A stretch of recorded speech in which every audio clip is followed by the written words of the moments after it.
I'm Patti Dolan. This is my mom, Dot, and my daughter, Allison. And I also have two sons, Nick Anderson and Jamey Anderson. I'm here today because Jamey has gone to the Associated Press. And what he has said, even though he's very articulate and may be believable to you, but what he says is lies. There's nothing that he says that's true. He has taken upon himself to come against the church, my church, the Word of Faith Fellowship, and my family.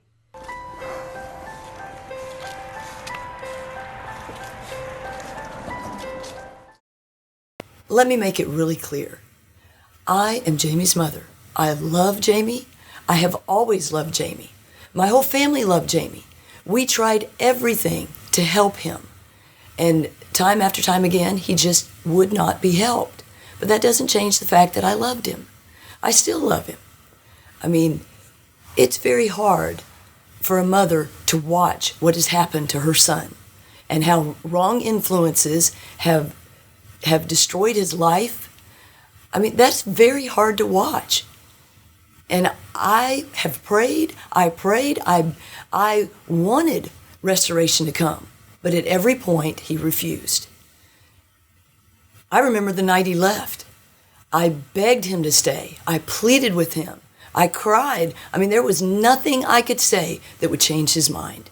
He had his mind made up, just like in many other times. When he set his will, that was it. That was what he was going to do. And I begged him. I told him, we warned him. I knew that the decision he was making would affect the rest of his life. And it has. It has totally affected the course of his life. It's heartbreaking to us, to my whole family, to myself as his mother. It is heartbreaking to see what has happened in our relationship, in our family, in his life. I mean, no mother wants to see the division that this has caused. I was going to go to hell. And so they kept swinging the paddle, swinging the paddle. Jamey was not abused. And we certainly don't believe you can beat a devil out of anybody. He was not abused. He always exaggerated. He exaggerated anything that went on. He was extreme. He lied. And now he's with people that lie. So the lies have gotten bigger. What he's saying is not truth. He was never abused. What I tried to do was make him into a respectable, respectful, young adult. And he is not. And unfortunately, he was not even then. He was a very abusive, very aggressive, very angry young man. And he still is today. I tried as a single mother to do everything I could to try to help him. I gave him everything. His dad and I divorced when he was very, very young. I came home to live with my parents, and I worked, but at the same time, I tried to do everything I could to be with him, to help develop him as a young boy, to help him grow up and to be what he should be.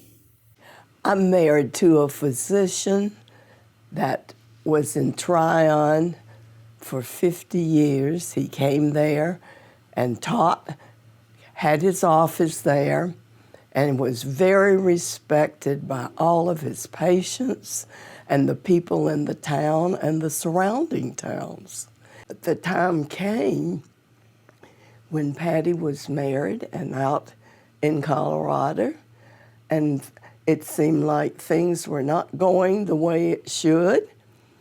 And I could tell things actually in her marriage was going downhill.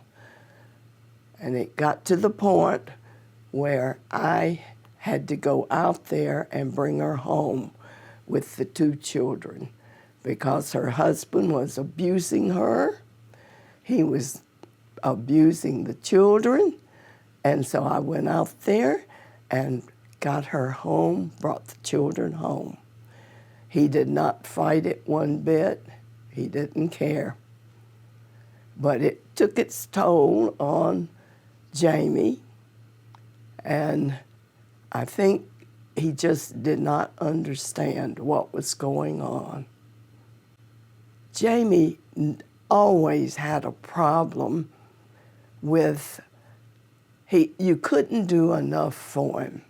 He always wanted a lot of things, even from when he was small, and we gave him everything we could. And after they lived with us for a bit, and then along came Allison's dad, and Patti and John were married. And we loved John. But then John became sick. He was a very healthy person, and he was still very young, but he wasn't feeling good.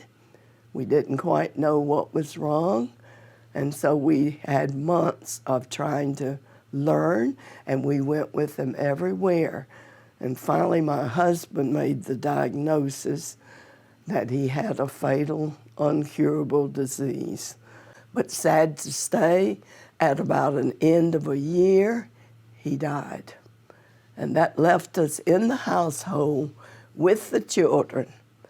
And things were getting a little tough for Jamey at that point.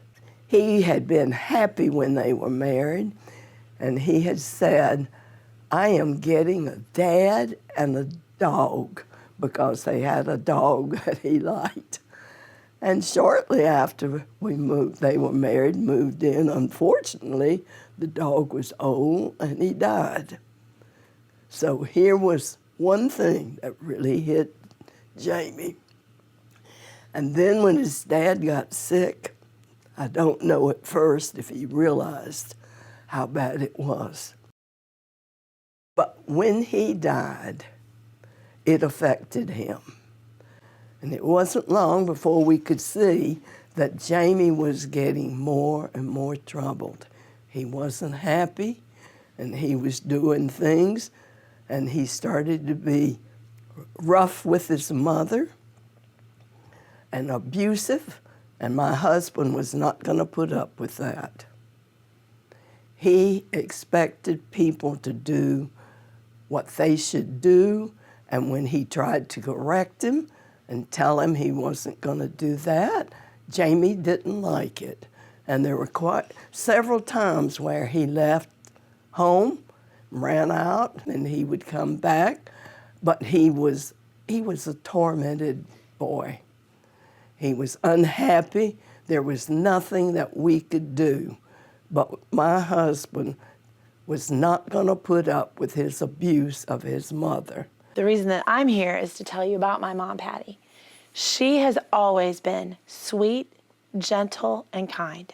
She's been a wonderful stepmother to me, and I count her as a mother to me. She not only was there for me when my dad got very sick and died, she's been there for me for years since. She takes care of my own son, and I would trust her with my life and do trust her with his. She has countless students through the universities and through the Christian school that we have at our church that cannot say enough about her. She's patient, very merciful, and these lies are absolutely unfounded and ridiculous, and there is no way that there's any truth in them. There's not a mean bone in the woman's body. She is very gentle, very kind, and long-suffering. She will stick with you until the end. Now, as far as Jamey is concerned, I came into Jamey's life when he was around 11, when my parents married. I was about 28 at the time. I had never met such an ungrateful, disrespectful little boy. And it did not change through his junior high, younger years. He continued that way, and it was very troubling. It was troubling to my father and my stepmother, my mom, Patti. It was troubling to my grandparents, Dot, and my granddad, who's passed away. It was troubling to us all. And we knew that he was going down the wrong path and that his friends were not a benefit for him at all. There were many times that he was very, very verbally abusive to her.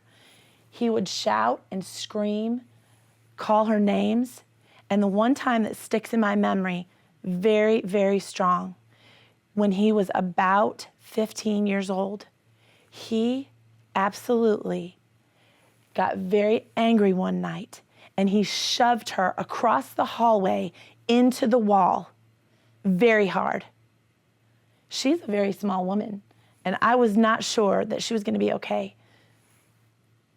It was very upsetting to us. He says the so-called 5 boys were taken out of school and isolated in different parts of the church compound for more than a year. Jamey and his classmates were troublemakers. They harassed teachers' assistants, came after them, came after authority. They were smart-mouthed. What they did in those classrooms would not be allowed in any school in this nation. I'm in education. I've been in education for over 30 years. I cannot believe the mercy that was extended to them at the Word of Faith Christian School. What they did would have not been put up with in any other school. They would have been expelled or sent to an alternative school. He has this alleged story that Jane Whaley came in and screamed at them for hours and then took the 5 of them and locked them in a room. That is not what happened. These boys were warned repeatedly about their behavior, about their harassment, about their disrespect. They were warned, and yet they didn't change. So they were suspended. They were put on in-school suspension. They were separated from the rest of the classroom so that they would not hinder others' education, and with the hope that they would change. And they did change a little bit for a while because they were reinstated and completed their high school career. And really, if you think about it, abused children really do not do well in education. They don't score well. They don't perform well. They can't function well in an educational system. But these boys were very bright. They performed very well. Their senior year, several of them took AP Calculus and scored very high on that exam, which is a tough exam. They came out pretty much with straight A's, even after being suspended. So their education was not hindered, but they were also not allowed to hinder the education of others.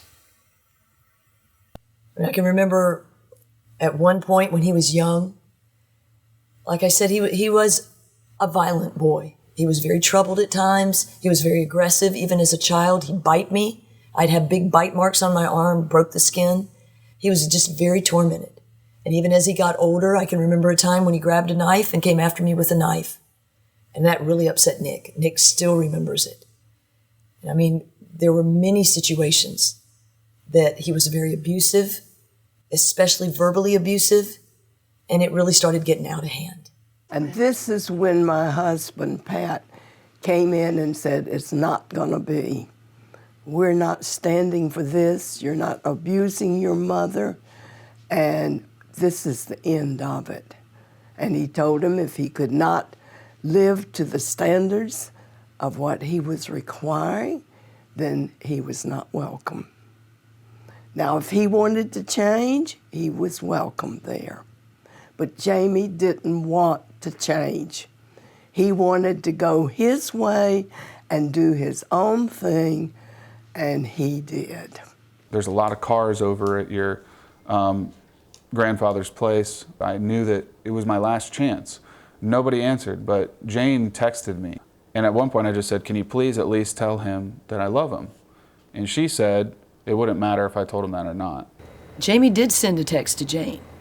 And you can see what it says. My dad wanted nothing to do with Jamey because of his characteristics and his lifestyle. He told me that. But if you notice, if you read below, it clearly says that Jane said, I did tell Pat that you said that you loved him. His message was delivered. And now, if you notice what Jamey's doing, he's trying to seduce you to believe something that's not true. Jamey has a story about wanting to come to the funeral of his grandfather. But what really happened was he was not allowed to come because before my husband died, He told me that he did not want Jamey to come and bring his friends that were troublemakers and would stir things up, and he wanted it to be a very peaceful time for the family. And that's what we wanted also. So when he called and asked about coming, we said no. He was not to come, and that was my husband's wishes, and we were going to abide by them. We did want to have a peaceful service for the family and the friends, and we did not want anyone coming that would disturb that and change it. My husband was a very loving and peaceful man, and people knew this, and they loved him. He was gracious, and he did not want to have a memorial service where it would be any different. And I was going to abide by his wishes. That's what he wanted me to do, and that's what I did. You know, we were separated long before all of this started, and for him to call and want to come when we had been separated for such a long time, it was not a thinkable thing at all for us. Jamey always was a stirrer-up of problems and troubles, and he has not changed one bit. My husband said he did not want him to come. It wanted to be a peaceful time for us, and that's what we wanted. And not only that, the Bible says that you don't have a relationship with people that are attacking. And there's no doubt about it that Jamey and his friends have been attacking. And the things they've been saying, the lies, are very wicked. And why should we feel like any different? Jamey called, and he wanted to go out to the graveside. And Jane Whaley called me and asked me about it. And I said that would be fine. And she went and she opened the gate, and she let him go in, and she went in with him. He wanted to put flowers on the grave, and so she talked to him, and they had it was really a very sweet time. He was allowed to do his grieving, or whatever you want to call it, and we were very happy that he could do this. Jamey's upset about these trespassing charges. He alleges that Jane Whaley was behind them. Let me tell you the truth. Jane Whaley had nothing to do with those trespassing charges. Nick and I discussed it. We were the ones that took out trespassing charges against him because a friend, an old friend that Jamey went to school with, saw him leaving our driveway. That concerned us because my mom is there by herself. Here's Jamey in a relationship with Nick's ex-wife. We're in the middle of a custody battle. We have not settled out anything about property, household, anything. And here's Jamey appearing in our driveway. That bothered us. We didn't want Jamey coming in and disrupting my mom, upsetting her. She's getting older. We're not going to have it. If you take a look at who's behind these articles, the ones that are written by the Associated Press, these people that are speaking with Mitch Weiss, these are the ones who all of his life have been around Jamey, the ones he's gravitated to, the very friends, so-called friends, that I tried to keep him away from in his younger years. These are the ones that have caused trouble for Jamey. They've caused trouble all his life. They're liars. They're troublemakers. They want nothing but to destroy people's lives. And that's what they've done. And we really want nothing to do with them. Now, the other son, Nick, no problem. He was always a sweet and obedient and caring, especially for us since we were elderly. And trying to do his best for whatever he could do. Jamey, no. He had no interest, to tell you the truth, in us except for our money. And we gave him everything he needed. We helped him when he needed things. We paid for everything. And then he left.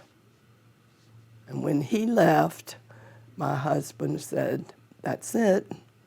If he cannot live the way we expect him to and not be abusive to his mother, and he was not kind to his brother Nick, and so there the trouble started.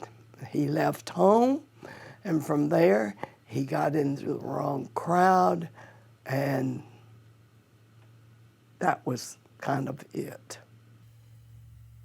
Nick was very happily married. His wife Sarah and he spent many years really together. He was in the middle of building her a house. He built this house to the specification of what she wanted. He loved her.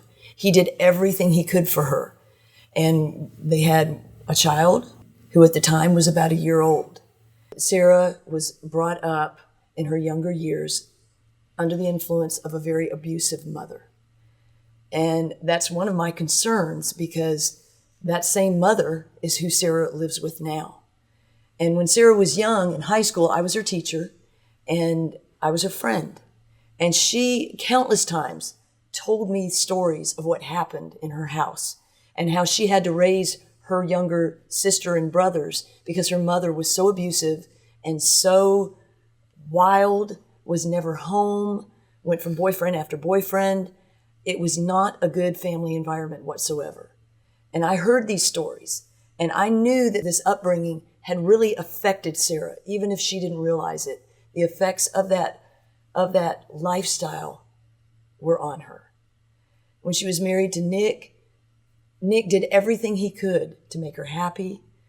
He loved her with his whole heart. He did everything for her, bought her gifts, gave her jewelry, did everything that she wanted. But it was never enough. Somehow, at some point, when her son was about a year old, and under the influence from her cousins, she left Nick, and it devastated him.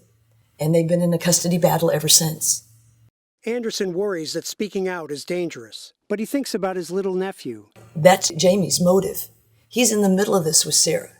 After Sarah left, Jamey, also with the Coopers, they have all banded together, and they have brought this custody battle that should be heard in a court of law in front of a judge. They brought it into the public light in the media. And the media is not a fair place to have a custody trial.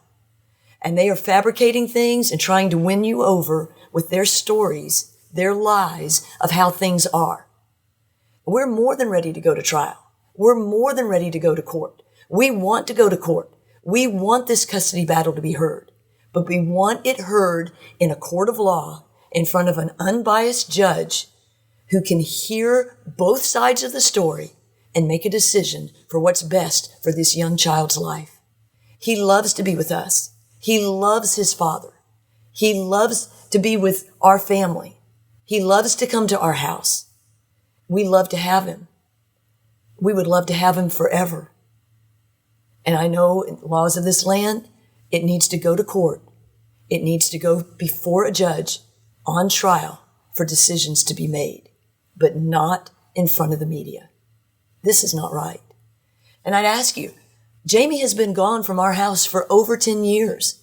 He was 18 when he left. He's now a grown man.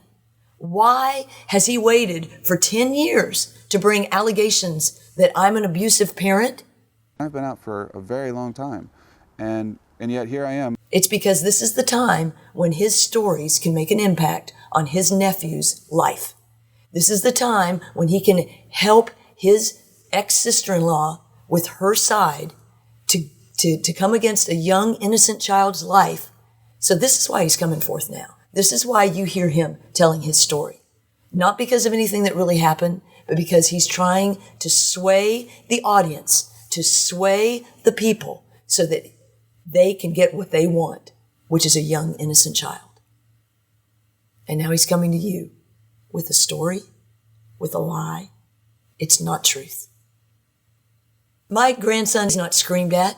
He is not abused. He's loved. We love him. We love him. We laugh. We play. We have a great time. But never, never, never has he been abused in our church or in our home. And never will he be. He is a joy. He loves us. He loves everything about us. You know, my family, myself, we've never said anything about Jamey. Like I said, Jamey's been gone for over 10 years. We have never said one word. I mean, it's been my hope and my prayer that somewhere along the way he would change. But it's obvious now with his stories, with where he's taken the initiative upon himself to go to the Associated Press and make up these lies and come against us, that he doesn't want to be a part of this family. He doesn't want to change, that he won't change, and that he has no intention of ever coming back and being a part of our family. So how can I be quiet now? After 10 years, he comes back and makes these allegations of being abusive. And again, why? Because he has a motive. So I can't not tell you my side. I can't not speak out. I think we all feel that way. We're all going to tell our side, and we're not going to put up with it. If we have to go to court and fight, then that's what we'll do, because we're not putting up with it. We do not want this affecting our grandchildren. I love my grandchildren. I have several, and I want it to be a loving, peaceful family that they're raised in, and we're not going to have war and fighting all the time. I'm sorry my husband's not living, because he would be very firm about it.